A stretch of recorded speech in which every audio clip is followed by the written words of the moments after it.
माता पिता की एक बड़ी अभिलाषा रहती है, बच्चा इंजीनियर बन जाए, बच्चा वकील बन जाए, बच्चा डाकू बन जाए, इंस्पेक्टर, वकील, पुलिस सब कुछ बन जाए। लेकिन एक कामना हर माँ बाप की रहती है कि मेरा बच्चा कहीं बाबा ना बन जाए, मेरा बच्चा कहीं बाबा ना बन जाए।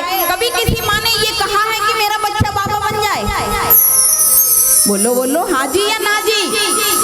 जोर से बोलो प्यारे, हाँ जी या ना जी? क्यों नहीं चाहते हो? तुम कभी नहीं चाहते हो कि भगवान की शरण में चला जाए, अच्छा रहेगा? प्रहलाद जैसे भक्त, ध्रुव जैसे भक्त से हमें क्या सीख लेनी है, जिनने अपनी 21 पीढ़ियों का तरण कर दिया।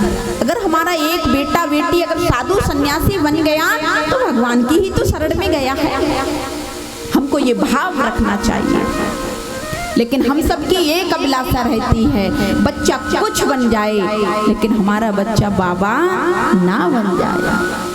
लेकिन बाबा बनना और बाबा होना बहुत बड़ी बात है। बाबा बनना और बाबा होना बहुत बड़ी बात है। अगर बाबा बनना है तो बाजार से जाओ, पसारी की दुकान से गेरुआ रंग की पुड़िया लाओ, घोर करके अपने व्हाइट कलर के वस्त्रों को पीला कर लो। ये तो हो गया बाबा बनना। बाबा बनना और बाबा होना, जब तुम तपस्या करके जब तप जाओगे, जब भगवान की भक्ति में लबालब एकदम परिपूर्ण हो जाओगे, तब ठाकुर जी अपनी शरण में लेता है। उनको कहते हैं विद्वान जन, उनको कहते हैं संत जन। तो बाबा बनना और बाबा होना एक अलग लक्षण है, बोलना पड़ेगा। अब हम वहीं पर आते हैं, आप ही पूजे और आप ही पूजावे। बोलिए गोवर्धन नाथ की। भगवान कृष्ण जब पूजन होने लगा और पूजा होने के बाद जैसे ही पूजा में विराम लगा, नारद बाबा ने जाकर के इंद्र से कहा, इंद्र महाराज, हाँ, ब्रजमंडल में 7 वर्ष का छोटे से कन्हैया ने तुम्हारी पूजा बंद करा दी। जब ये बात इंद्र देवता ने सुनी, इंद्र देवता एकदम क्रोधित हो गए और एकदम आदेश दिया, सांवर्तक मेघ को आदेश दिया, गणम सांवर्तकम नाम मेघा नाम च कांति करणम। जाओ इतनी मूसलाधार बारिश करो कि पूरे ब्रजमंडल को डुबा दो।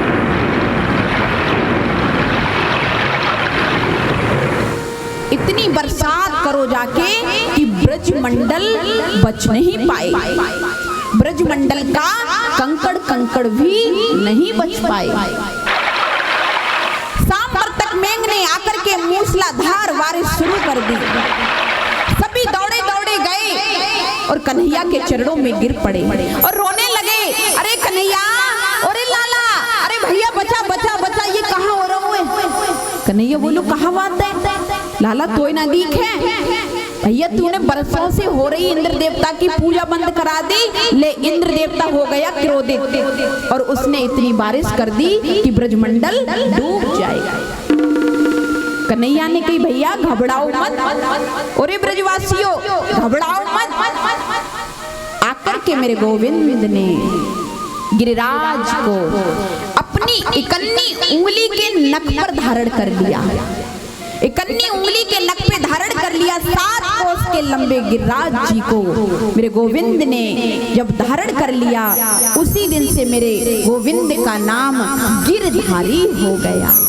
गिर मानी पर्वत, धारी मानी धारण करने वाले। जो गिरिराज को धारण करने वाले हैं उनका नाम गिरधारी हो गए।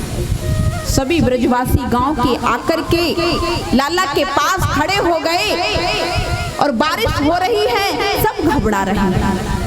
1 नहीं 2 नहीं 7 दिन और 7 रात्रि पर्यंत तक 7 कोस के लंबे चौड़े 7 वर्ष के कन्हैया ने अपनी कन्नी उंगली के नख पे धारण कर ली।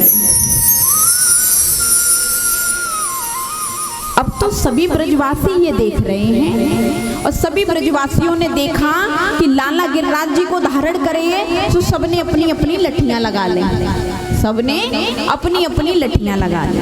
भैया लठियां लगी हैं गिरिराज जी धारण। आज 6 दिन हो गए गिरिराज जी को धारण करे। ब्रजवासी कहने लगे लाला ऐसो है भैया, तू कुछ खाए पी ले, तो 7 दिन 7 रात्रि पर्यंत होने जा रहे हैं, तूने अभी कुछ खाया पिया नहीं है, कुछ खा पी ले। और सुन गिरिराज जी को हम संभाल लेंगे, भैया हम सबन की लठियां लगी हुई हैं, तू चिंता मत कर। कन्हैया हंसने लगे। इन ब्रजवासियों को नहीं पता है कि गिरिराज जी को किसने धारण किया। कृष्ण के मित्र हैं दामा मधुमंगल, क्योंकि मित्र होता है ना तो मित्र को बड़ी लाडली भाषा में समझाता। जब कन्हैया हटे नहीं और कन्हैया ने उंगली नहीं हटाई तो दामा बोलो अरे लाला तू जा मत सोच कन्हैया मैंने ही गिरिराज जी धारण कर लिए, भैया लठिया मेरी लगी है, अब तू ज्यादा बार बार मत कब्बा, ऐसो कर तू कुछ पाए ले प्रसाद और थोड़ो भैया विश्राम कर ले। कन्हैया बोले लाला तुम गिरिराज जी नहीं रोक पाओगे। अच्छा तो तू जा समझ रहा हो हमें नहीं गिरिराज जी धारण कर, यानी हमारी कोई लठियन की इनकी कोई वैल्यू ना है। अरे कन्हैया भैया अपनी उंगली हटा ले और जा विश्राम कर ले जाके। कन्हैया कहने लगे अब तो इनको दिखाने पड़ेगा। अब मेरे गोविंद ने अपनी उंगली को हल्का सा जना सा तिनके से तिनके भी ढीला किया। जैसे ही ढीला किया सोई जितने ब्रजवासियों की लठियां लगी थी सब चट चटा चट चट चटा चट चट चटा चट चट। अरे भैया सब चिल्ला पड़े, अरे कन्हैया कन्हैया संभलिए भैया संभलिए संभलिए, गो गो गो गो ये तो गो भैया। अरे भैया हमारी इतनी इतनी मोटी लठियां लगी वे सब टूट गई और तेरी जो नेक सी उंगलियां में कहा जादू है भैया, पहले ये बता कहा जादू है। बता हमने इतने इतने मोटे गट्टा लगा ले लठियां लगाए वे सब टूट गई।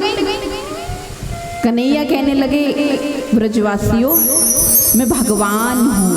ए दारी कि तू भगवान है, देखा तो कैसे मोड़ लो डोल रहा हो, तू भगवान है भैया, तू भगवान है सके ये बात तो हम मानेंगे ना, तू भगवान नहीं है। अब कन्हैया कहते कितने भोले भाले ब्रजवासी हैं भैया, भगवान कहते हैं तो भी नहीं मानते हैं, और हम कहते हैं हमने गिरिराज जी धारण कर लिए तो भी नहीं मानते हैं। तो कन्हैया ने बड़ी सुंदर बात कही, तुमको विश्वास नहीं होता है तो ध्यान से सुनो। तुम सब हमको देख रहे हो ना, तो तुम सबकी शक्तियां हम में प्रवेश कर गई। दावा बोलो सोई तो हम कहाँ इतने निर्बल क्यों हो गए, हमारे हाथ में आजकल काम क्यों नहीं कर रहे हैं, हमें नहीं मालूम ही तुम्हारी शक्तियां लाए बैठो। अरे कन्हैया तू अबे तक तो माखन चुराओ तो डोले ब्रजमंडल में, अब तू शक्तियों चुराए भी लग गए हो का भैया, जिंदा छोड़ेगो ना छोड़ेगो। हाई तो हम कहाँ कि हम गिरिराज जी को धारण क्यों ना कर पा रहे हैं, जो हमें शक्ति ना है तो धारण कहां से करें। यह बात आई तो तूने हम सबकी शक्तियां चुरा ली हैं। फिर कन्हैया कहने लगे क्योंकि ब्रजवासी ग्वारिया गवार हैं, कन्हैया को कुछ नहीं समझते हैं। भगवान कहते हैं तो बनने नहीं देते हैं और बल की बात करते हैं तो भगवान की चलने नहीं देते हैं। तो गोविंद कहने लगे ब्रजवासियों कछु माखन को बल बड़ो और कछ गोपन करी सहाय,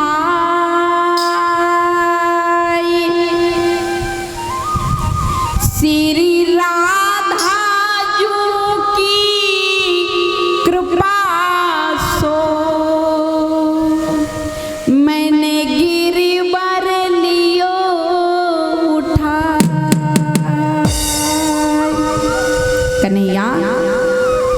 कछु माखन को बल बड़ो, जो मैंने चुरा चुरा के माखन खाया था ना, उनका बल बढ़ा। और कछु गोपन करी सहाय, तुम सब ब्रजवासियों ने मेरी सहायता की। श्री लाडली अल्लाहदनी शक्ति राधा जू की कृपा से मैंने गिरवर लियो उठा। अब तो मैया यशोदानंद बाबा सब देख रहे हैं कि हमारा कन्हैया कहीं भगवान तो नहीं है। मैया को बड़ा डर लगा रहता है, अगर कन्हैया भगवान बन गए हो फिर मेरो लाला कौन कहलाएगो।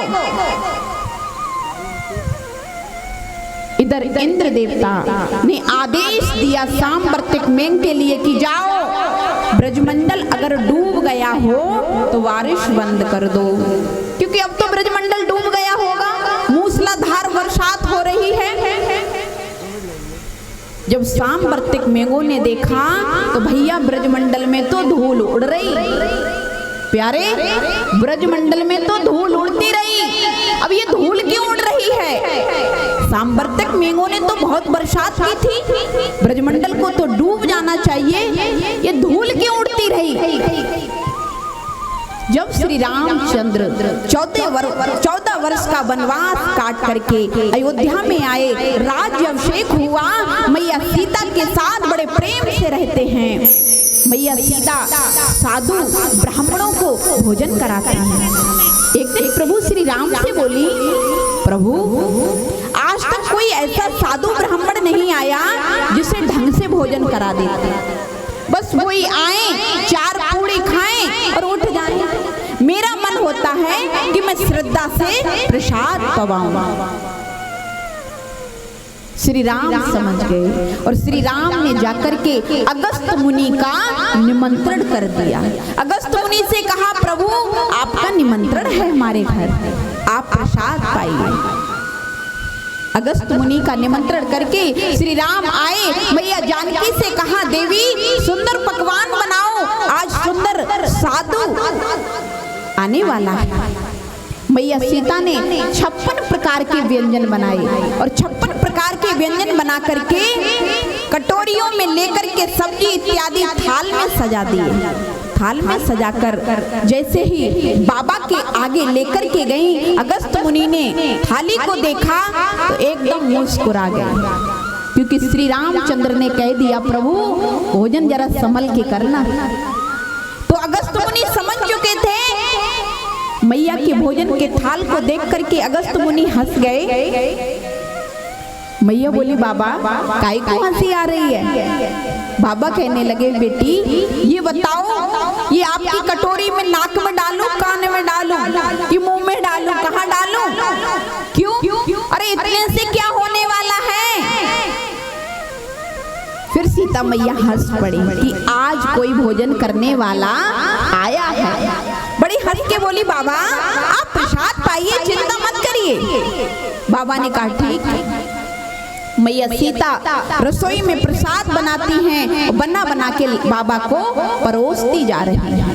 बाबा को प्रसाद परोसती जा रही हैं। एक दिन हो गया, एक रात हो गई, 2 दिन हो गए, 2 रात हो गई, लगातार बाबा का प्रसाद चल रहा है।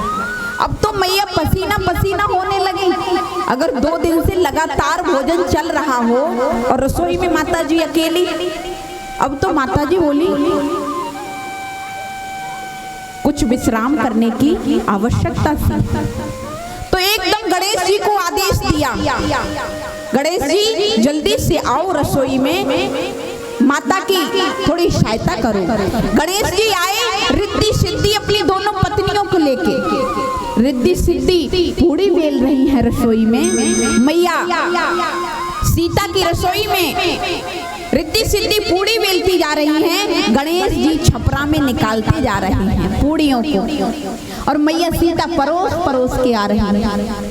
जब भोजन चलते चलते 1 सप्ताह बीत गया, मैया पसीना पसीना हो गई परोसते परोसते। नवनिधि को आदेश दिया, नवनिधि आ गई। नवनिधि प्रसाद परोस परोस के आती हैं बाबा के लिए। आज भोजन चलते चलते 14 दिन हो गए। जब 14 दिन हो गए तो मैया आश्चर्य में पड़ गई। कैसे बाबा आया है? लगातार भोजन चल रहा है। मैया ने देखा कि नवनित्य रिद्धि सिद्धि गणेश जी सब पसीना पसीना हो रहे हैं, भोजन लगातार चल रहा है। मैया ने जाकर के बाबा से कहा, बाबा आधा भोजन हो जाए तो पानी पी लेना। तो बाबा हंस पड़े, कहने लगे बेटी भोजन के बीच में बोलना नहीं चाहिए, जब आधा हो जाएगा तो हम खुद बता देंगे, अभी तो आधा ही नहीं हुआ है। अब तो मैया और घबराने लगी कि आज 15 दिन हो गए भोजन चलते हुए और बाबा कह रहे हैं अभी आधा नहीं हुआ। अब मैया राम जी के पास पहुंच गई। राम जी के पास पहुंच करके कहने लगी, प्रभु इस बाबा ने तो श्रद्धा की टांग तोड़ के रख दी है। भोजन कराने भी कोई श्रद्धा होती है, इसने तो टांगी तोड़ के रख दी। भैया 17 दिन से भोजन चल रहा है, अभी तक आधा ही नहीं हुआ है। जब ये बात सुनी तो रामचंद्र जी मुस्कुरा के कहने लगे, देवी तुम ही तो रोज कहती थी कि कोई ब्राह्मण ऐसा नहीं आता जिसे ढंग से प्रसाद पवाए, अब ऐसे काहे को कर रही हो? आराम से प्रसाद पवाओ, महीना 2 महीना तक लगातार। मैया कहने लगी, आपको मेरी दशा नहीं दिख रही है? प्रभु बोले, तुम चाहती क्या हो? बोली, अब बस हो गया भोजन, यही चाहते हैं। रामचंद्र जी ने अपने कक्ष में से इशारा किया, बाबा सामने बैठे हुए थे। बाबा वाह, बाबा ने उतने ही अपने कौर को रोक दिया और डकार ली, बेटी पानी लेके आओ, आधा भोजन हो गया। आज 18वें दिन भोजन आधा हो गया। आधा भोजन हुआ, मैया दौड़ के आई, कहने लगी, बाबा क्या चाहिए? बोली, जल लाओ। मैया एकदम बोली, जल की व्यवस्था हम नहीं कर सकते। अरे 1-2 घड़ा पिए तो बात सही है, 18 दिन तक तो भोजन किया, फिर 36 दिन तक जल ही पिएंगे। हम भोजन की व्यवस्था तो कर दी, अब जल की व्यवस्था करने वाले नहीं हैं। तो बाबा कहने लगे, बेटी जब प्रसाद पवाया है तो जल तो पिलाना ही पड़ेगा। श्री रामचंद्र जी ने कहा, बाबा तुम्हारे जल की व्यवस्था जब मैं द्वापर में आऊंगा तब तुम्हारे जल की व्यवस्था करूंगा, और तुम एक समाधि लगाओगे सो द्वापर आ जाएगा।